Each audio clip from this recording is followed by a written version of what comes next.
जोमैटो का आईपीओ आ रहा है with valuation of almost 56,000 crore.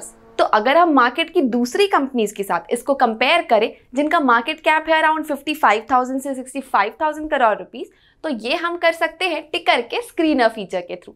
अगर हम टिकर पे जाएं और स्क्रीनर पे जाके सर्च करें market cap more than 55,000 and less than 65,000, तो देखिए हमें 10 कंपनी शॉर्टलिस्ट होके मिल जाती है, जिसमें सबसे पहली है कैडिला, जिसका मार्केट कैप तो इसी बीच है बट इसका शेयर प्राइस है 634 के आसपास। वहीं अगर हम हैवेल्स की बात करें तो उसका भी शेयर प्राइस है 1000 रुपीज़ के आसपास। तो अब अगर हम जोमैटो की बात करें जिसका मार्केट कैप तो इन्हीं कंपनीज के जितना है बट उसका शेयर का इशू प्राइस है 72 रुपीज़ से 76 रुपीज़। इवन अगर हम इसे डोमिनोज के साथ कंपेयर करें तो डोमिनोज सिर्फ पिज्ज़ा बनाती है और उसे डिलीवर करती है और उसका मार्केट कैपिटलाइजेशन 41,000 करोड़ के आसपास है। वहीं उसका शेयर प्राइस 3,000 के आसपास है। वहीं अगर हम जोमैटो की बात करें तो वो मल्टीपल डिशेस की डिलीवरी करती है और उनका मार्केट कैपिटलाइजेशन 56,000 करोड़ है और उनकी इशू प्राइस है 72 रुपीज़ से 76 रुपीज़। तो अब आपको क्या लगता है, क्या ये शेयर प्राइस जस्टिफाइड है? तो क्या हम इससे जज कर सकते हैं कि जोमैटो अंडर वैल्यूड है या ओवर वैल्यूड है? थोड़ा कंफ्यूजिंग लग रहा है ना? तो चलिए मार्केट कैप को साइड में रखते हैं और कंपनी के बिजनेस मॉडल पे ध्यान देते हैं। जनरली जब भी हम कंपनी एनालिसिस करते हैं तो हम बहुत ही प्रैक्टिकल अप्रोच लेके चलते हैं कि हमें आरओई देखना है, आरओसी देखना है, इप्टा देखना है, पैट देखना है। बट ये तो हो गई उसकी ट्रेडिशनल अप्रोच। बट आज की डेट में ऐसी बहुत सारी कंपनीज है जो चलती ही लॉस में है, जिनका बिजनेस करने का तरीका भी बहुत डिफरेंट है। जैसे कि अमेजॉन को प्रॉफिट कमाने में 20 साल लग गए थे, लेकिन आज की डेट में वो $1 मिलियन की कंपनी है। तो वक्त के साथ साथ हमें भी अपनी कंपनी एनालिसिस का तरीका थोड़ा बहुत चेंज करते रहना चाहिए। Hello everyone, welcome back to Ticker. मैं हूं कीर्ति और आज हम बात करने वाले हैं मोस्ट अवेटेड आईपीओ के बारे में, जो है जोमैटो का आईपीओ। जानेंगे कि इतनी पोटेंशियल रखने वाली लॉस मेकिंग कंपनी को आखिर हम एनालाइज कैसे करें और ये कैसे डिसाइड करें कि वेदर हमें इस कंपनी में अप्लाई करना चाहिए या इसे अवॉइड करना चाहिए। लेकिन वीडियो स्टार्ट करने से पहले अगर आप इस चैनल पे न्यू हैं और आपने अभी तक हमारे इस चैनल को सब्सक्राइब नहीं किया है तो देर किस बात का कर रहे हो, जल्दी से सब्सक्राइब करो और बेल आइकन को हिट करो ताकि हमारी ऐसी ही सारी नॉलेजेबल वीडियोस की नोटिफिकेशंस आप तक पहुंचती रहे। तो सबसे पहले समझ लेते हैं कंपनी के बिजनेस मॉडल के बारे में। तो ये तो हम सभी जानते हैं कि जोमैटो एक टेक्नोलॉजी ड्रिवन ऐप है जिससे वो कस्टमर, रेस्टोरेंट पार्टनर और डिलीवरी पार्टनर ये तीनों को एक प्लेटफॉर्म पे कनेक्ट करता है। वो कैसे? तो चलिए, आज मेरी फ्रेंड की यहाँ एक पार्टी है और मुझे डिनर का अरेंजमेंट करना था, तो मैंने अपने फ़ोन से जोमैटो ओपन किया और मुझे कई सारे रेस्टोरेंट्स का ऑप्शन आ गया। बट मैंने अपने फेवरेट रेस्टोरेंट से अपनी फेवरेट बिरयानी का ऑर्डर प्लेस कर दिया और फिर क्या था, वो डिलीवरी बॉय ने मेरे घर तक उस बिरयानी को डिलीवर कर दिया। बस यही तो है जोमैटो का easy PG business model. But क्या ये सच में इतना ईजी है? चलिए इसे थोड़ा विस्तार से समझते हैं। तो जोमैटो मेनली 4 तरीकों से अर्न करता है। सबसे पहला है फूड डिलीवरी, सेकंड है डाइन इन, थर्ड है हाइपर प्योर एंड फोर्थ है जोमैटो प्रो। तो सबसे पहले बात करते हैं कि जोमैटो फूड डिलीवरी से कैसे अर्न करता है। बट जब भी हम फूड डिलीवरी की बात करते हैं तो हमारे दिमाग में सबसे पहले ये आता है कि जोमैटो और स्विगी इतना सारा डिस्काउंट कूपन देते हैं, तो आखिर ये अर्न कैसे करते होंगे। तो चलिए आज मैं आपकी इस क्यूरियोसिटी को एक सिंपल से एग्जाम्पल से खत्म ही कर देती हूँ। तो सपोज आपने जोमैटो के थ्रू एक डिश ऑर्डर की जिसकी रेस्टोरेंट की कॉस्ट थी 100 रुपीज़, बट जोमैटो ने ऑलरेडी इस 100 रुपीज़ की डिश को अपने प्लेटफॉर्म पे 20% ज़्यादा दिखाया हुआ है, मतलब कि 120 रुपये। तो अपने 30% के डिस्काउंट कूपन से 20% तो इन्होंने ऑलरेडी कवर कर लिया। अब बाकी बचा 10% रेस्टोरेंट्स इन्हें खुद दे देती है। बट रेस्टोरेंट्स ऐसा क्यों करती होगी? तो जब भी कोई बंदा उनके रेस्टोरेंट या होटल में डाइन इन करता है तो उनका एक पूरा का पूरा टेबल उस कस्टमर के पीछे ऑक्यूपाई हो जाता है। इवन एक वेटर भी उनके पीछे इन्वॉल्व हो जाता है। बट वहीं अगर कोई जोमैटो के थ्रू ऑर्डर करता है तो उनको ये सारे ही रिसोर्सेज बच जाते हैं और जोमैटो के थ्रू ऑर्डर रिसीव करने के चक्कर में रेस्टोरेंट्स का ऑर्डर वैल्यू तो बढ़ जाता है लेकिन उनकी कॉस्टिंग घट जाती है।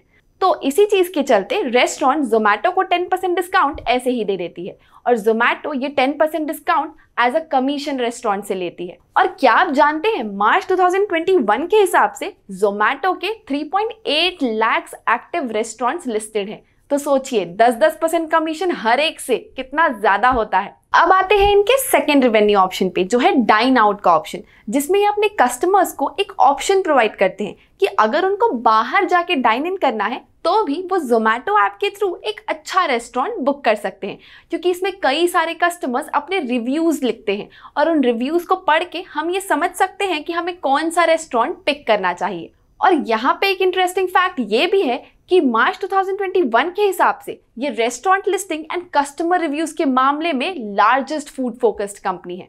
और यहाँ पे एक इंटरेस्टिंग फैक्ट भी है कि जोमैटो एडवर्टाइजिंग के थ्रू भी अर्न करती है। जी हाँ, जब भी हम जोमैटो पे ऑर्डर प्लेस करते हैं या फिर हम कोई रेस्टोरेंट को बुक करते हैं तो हमें वो रेस्टोरेंट सबसे टॉप पे दिखाई देते हैं जो जोमैटो को अपनी एडवर्टाइजिंग के लिए सबसे ज़्यादा पे करते हैं।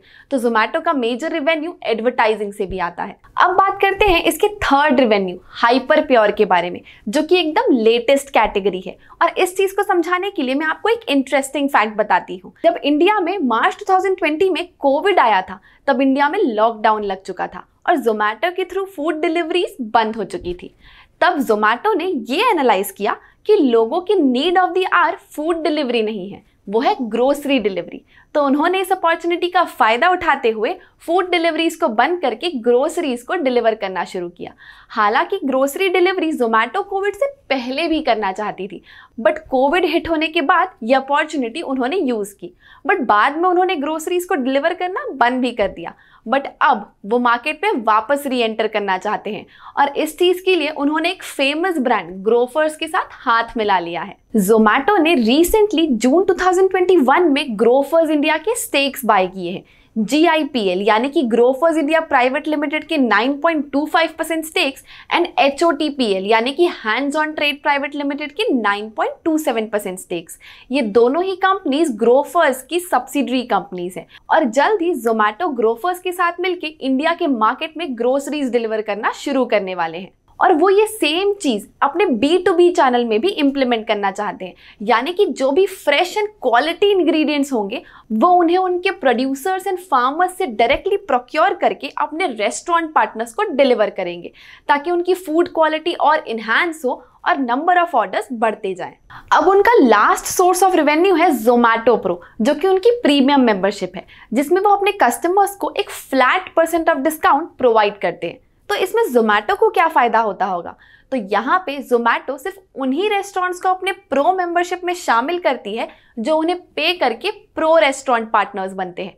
तो यहाँ पे कस्टमर्स को एक अमाउंट पे करना होता है जोमैटो प्रो खरीदने के लिए। और देखा जाए तो जोमैटो का एक मेजर इनकम उनके जोमैटो प्रो की मेंबरशिप से आता है। जैसे कि अगर हम मार्च 2020 का डेटा देखें तो उसमें 87 करोड़ रुपीस सिर्फ इसी से जनरेट हुआ है और वही 2021 में 57 करोड़ रुपीस जनरेट हुआ है। इवन अगर हम देखें तो इनके 15 लाख से भी ज़्यादा प्रो कस्टमर्स हैं और 25,000 प्रो रेस्टोरेंट पार्टनर्स हैं। तो यहाँ पे हमने कंपनी के सारे ही सोर्सेज ऑफ इनकम के बारे में डिस्कस कर लिया और देखा जाए तो कंपनी के इतने सारे सोर्सेज ऑफ इनकम हैं, बट फिर भी वो इतने सालों से लॉस ही बियर कर रही है। और देखा जाए तो कंपनी का रेवेन्यू भी अच्छा खासा है, but profit after tax negative है।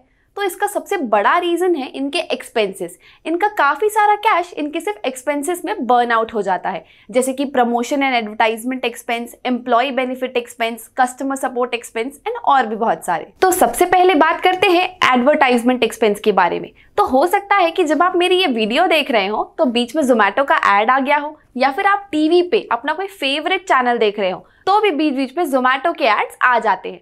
तो मतलब कि जोमैटो अपना रेवेन्यू का सिग्निफिकेंट पोर्शन एडवर्टाइजमेंट एक्सपेंसेस पे खर्च करती है। जैसा कि हम इस टेबल से देख सकते हैं कि उनका एक मेजर एक्सपेंस सिर्फ एडवर्टाइजिंग में होता है। अब आते हैं एम्प्लॉय बेनिफिट एक्सपेंस पे। तो जोमैटो हमेशा ये कोशिश करता है कि वो अपने डिलीवरी बॉयज को इंडस्ट्री सैलरी से ज़्यादा ही अमाउंट पे करे, ताकि उनका एट्रिशन रेट हमेशा बना रहे और कोई उनकी कंपनी को छोड़ के ही ना जा सके और डिलीवरी करने के लिए हमेशा उनके पास इनफ से ज़्यादा ही डिलीवरी बॉयज अवेलेबल हो, क्योंकि अगर कस्टमर कल को कोई ऑर्डर प्लेस करता है और उस ऑर्डर को डिलीवर करने के लिए कोई डिलीवरी बॉय मौजूद ही ना हो तो इससे कस्टमर का एक्सपीरियंस खराब हो सकता है। तो जोमैटो हमेशा ये मेक श्योर करता है कि उनके पास डिलीवरी बॉयज हमेशा अवेलेबल हो, जिसकी वजह से उनका मेजॉरिटी ऑफ एक्सपेंस सिर्फ उनको सैलरी बांटने में चला जाता है। जैसे कि हम इस टेबल से देख सकते हैं कि मार्च 2021 में 740 करोड़ का सैलरी डिस्ट्रीब्यूट किया गया है, जो कि इनके टोटल इनकम का 34% होता है, जो कि एक सिग्निफिकेंट अमाउंट है। अब मैं ना आपसे एक अपना पर्सनल एक्सपीरियंस शेयर करती हूँ, थोड़ा जनरल है लेकिन इंपॉर्टेंट है।